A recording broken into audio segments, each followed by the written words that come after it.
Welcome to Grammar, y'all. Thanks for visiting. If you want some chill and purposeful grammar knowledge, make sure you subscribe. Today we're going to talk about adverbial dependent clauses in writing. If you want a video that defines adverbial dependent clauses, check out the link below. Now, adverbial dependent clauses do a lot of things.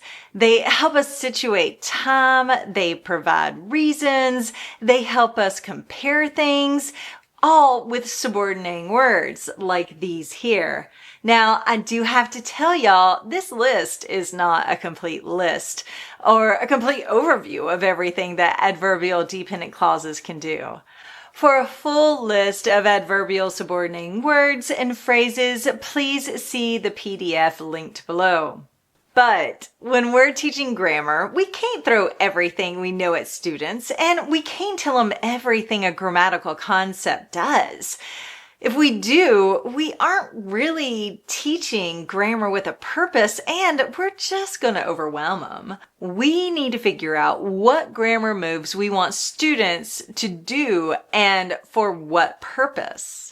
So in today's video, our grammar move is adverbial dependent clauses with concession subordinating words, and our purpose is to help students create a purposeful thesis statement for a persuasive or argumentative paper. Now, if you remember from the video Rules to Rhetoric, also linked below, one of the big things that effective grammar instruction does is connect students' lives. So let's start there. If we think about it, we're probably not going to convince someone of our perspective. That is, we're not going to persuade someone or make an effective argument to someone if we don't consider the other person's perspective, right? And isn't that what adolescents do all the time, trying to convince other people of how they think or feel? Kelly Gallagher, a high school English teacher in California and a long-time author of pedagogy books, acknowledges this in his book, Write Like This. Y'all, as a side note, I love this book. If I'm teaching a writing pedagogy class, chances are I'm using this book. You can find the link to the book on my website listed below. In Gallagher's chapter, Take a Stand, Propose a Solution, he introduces a method called the four-square argument that looks like this. This activity allows students to consider typical arguments they may face in their everyday lives and how they might intelligently put together an argument to convince another person of their perspective. Now, we could offer students so many scenarios for them to consider how to fill out this chart. Here are just a few ideas that you might consider. Just as an example, here's one that I've used with students in the past, but remember, I teach older students. The scenario is that you want to go to a party, but your parents won't let you. How can you construct an argument that acknowledges their concerns, but convinces them that it's a safe decision? Using Gallagher's questions, we can ask students to consider both their perspective and the counter perspective. Here's what Gallagher's chart might look like if you're trying to convince your parents to go to a party. Once we've filled out the chart, we can easily see how these arguments and counter-arguments can be put into a sentence with a dependent clause and an independent clause. Here are a couple of examples. Although you don't know the people throwing the party, I'll be with Jay and Alex, who you've known for 10 years. Even though you're worried that the party is being thrown by college students, I've been out with strangers before and have shown that I can make smart choices. I want us to look carefully at what is happening in these sentences. The first clause, the dependent clause, acknowledges the other person's point of view. Let's note the two subordinating words here, although, even though. Different subordinate words do different things, and we'll talk about all of these categories later in other videos.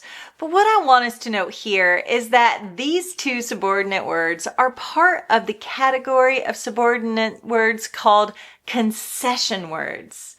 These concession words are great for argumentative thesis statements because, well, concession words concede, and it's always good to acknowledge another way of believing might exist. Other concession subordinate words include even though, while, and if. So what might this look like with our students step by step?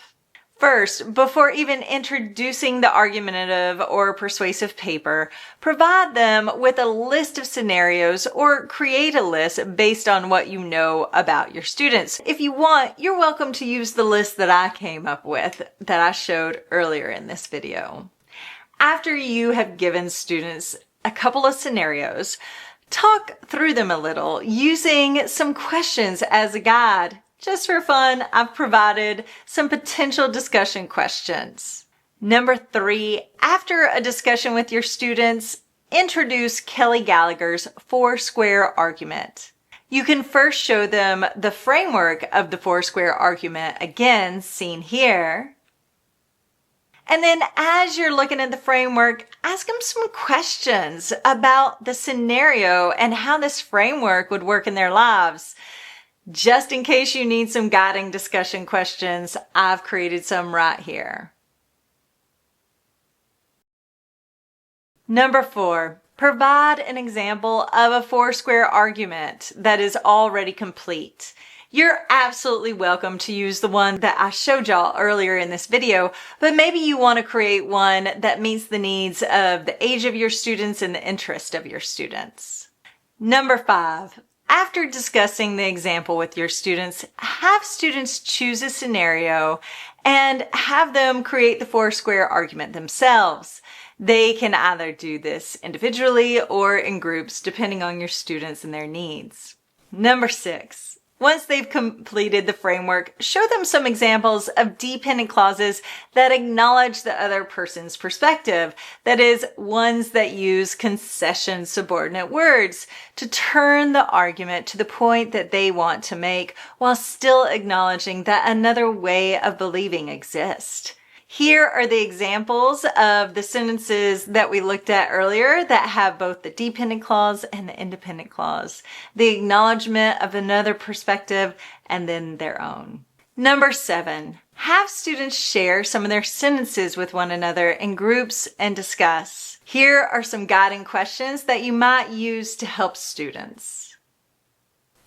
And number 8, after this, introduce students finally to that argumentative or persuasive essay, telling them that they will be using this type of sentence in their thesis statements, acknowledging the other perspective before writing their own stance on the topic. Now, I know I've given y'all a lot here, 8 different steps. To make it easier for you, I've created a PDF below that includes each step with the discussion questions that I've created. We've covered a lot today about adverbial dependent clauses that use concession subordinate words and how those words can help us pivot our argument in a way that makes the other side feel heard and acknowledged. In other videos, we'll look at how different categories of subordinate words can help us connect to larger themes in our classroom. I look forward to seeing y'all then. Thanks so much for joining me today. Y'all take care of yourselves. And then there's another note to you, and it's about definition at the bottom. And then we're going through the whole 4-square argument again. So, half of this video is going to be me just standing here. My little clicker now doesn't work.